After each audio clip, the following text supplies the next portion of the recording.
नमस्कार प्यारे बच्चों। बेटा हम लोग अलंकार पढ़ रहे हैं। अलंकार की परिभाषा, भेद, उसके पश्चात शब्दालंकार के अंतर्गत हमने 2 अलंकार पढ़े हैं, अनुप्रास और यमक। आशा करती हूँ आप अभ्यास कार्य कर रहे होंगे। आज हम एक नवीन अलंकार पढ़ रहे हैं, श्लेष अलंकार। ये देखिए श्लेष अलंकार।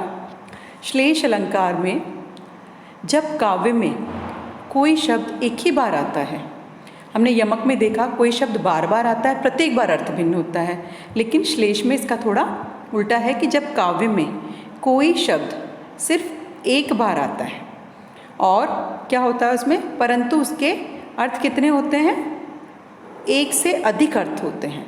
मतलब काव्य में शब्द एक ही बार आएगा, अर्थ उसके एक से अधिक होंगे, वहाँ श्लेष अलंकार होता है। इसे ऐसे समझिए कि जहाँ कोई शब्द एक ही बार प्रयुक्त होता है और प्रसंग भेद जो होता है, प्रसंग भेद में उसके अर्थ एक से अधिक हो, वहाँ पर श्लेष अलंकार होता है। यमक में कोई शब्द बार बार आ रहा था, ध्यान दीजिए, और अर्थ भी प्रत्येक बार अलग था। यहाँ शब्द एक ही बार आता है, प्रसंग भेद से उसके अर्थ अलग हो जाते हैं। उदाहरण के द्वारा इसे समझने का प्रयास करेंगे। चरण धरत चिंता करत चितवत चारों ओर, सुभ्रन को खोजत फिरत कवि व्यभिचारी चोर। यहाँ पर जो आप ये देख रहे हैं शब्द, ये देखिए जो शब्द सुभ्रन देख रहे हैं ना आप, यहाँ पे सुभ्रन, ये जो दोहे में आया है, इस सुभ्रन शब्द में श्लेष है। जिस शब्द में श्लेष होता है उसको हम कहते हैं कि इसमें श्लेष है। अब क्या है, सुभ्रन, सुबरन, और इस सुभ्रन शब्द का जो अर्थ है यहाँ पे देखिए, कवि, व्यभिचारी और चोर, इन तीनों प्रसंगों में अलग अलग है। यहाँ देखिए एक से अधिक अर्थ प्रकट हो रहे हैं। कैसे, सुभ्रन मतलब सुंदर वर्ण या अक्षर, कवि के संबंध में आ गया।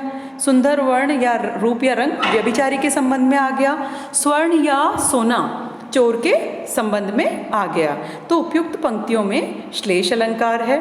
फिर देखेंगे, मगन देखी पट देत बार बार है। पट का मतलब ये देखिए पट शब्द, यहाँ पर जो पट शब्द है इसमें श्लेष है। तो पट का अर्थ है दरवाजा और वस्त्र। इसी प्रकार से मधुबन की छाती को देखो सूखी इसकी कितनी कलियाँ।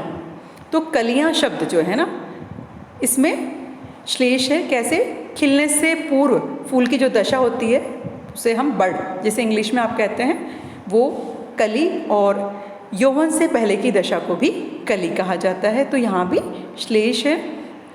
अगला उदाहरण, रहीमन पानी राखिए बिन पानी सब सून, पानी गए न उबरे मोती मानुष चून।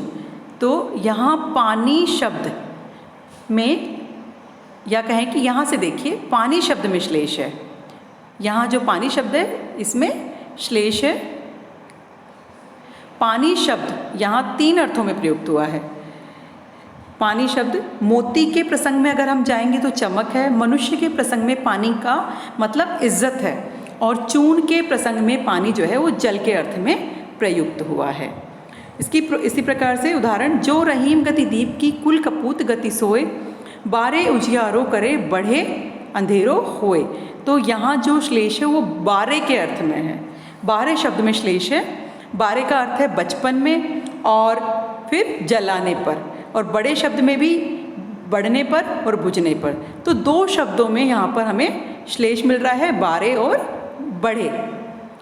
इसी प्रकार, को घटिए वृषभानुजा वे हलदर के वीर। तो यहाँ जो श्लेष है वो है वृषभानुजा। वृषभानुजा वैसे तो कहा जाता है किसे, वृषभानु की पुत्री अर्थात राधा जी को, और ऐसे कहा जाता है वृषभ की अनुजा अर्थात बैल की बहन को। तो 2 अर्थ यहाँ पर वृषभानुजा के आगे है, नल की अरु नल नीर की गति एक ही करे जोय, जेतो नीचे हुए चले तेतो ऊंचो होए।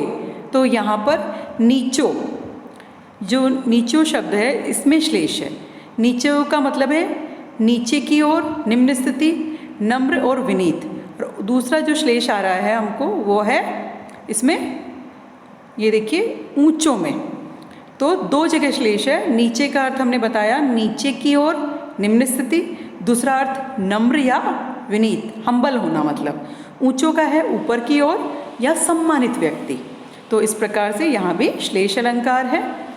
एक उदाहरण और देखिए, बिहारी का दोहा है, मेरी भव बाधा हरो राधा नागरी सोए, जा तन की झाई पड़े श्याम हरित दुति होए। यहाँ जो श्लेष है वो है हरित। हरित का मतलब है, ये देखिए, प्रसन्न होना, हर लेना, हरे रंग का होना। अर्थ कितने हैं? हरित का प्रसन्न होना, फिर हर लेना और हरे रंग का होना। तो इस प्रकार से जब कोई शब्द किसी वाक्य में एक ही बार आए और प्रसंग भेद से उसके भिन्न भिन्न अर्थ आए, वहाँ पर श्लेष अलंकार होता है। तो बेटा ध्यान से इसको समझ करके अभ्यास भी करते जाइए। धन्यवाद।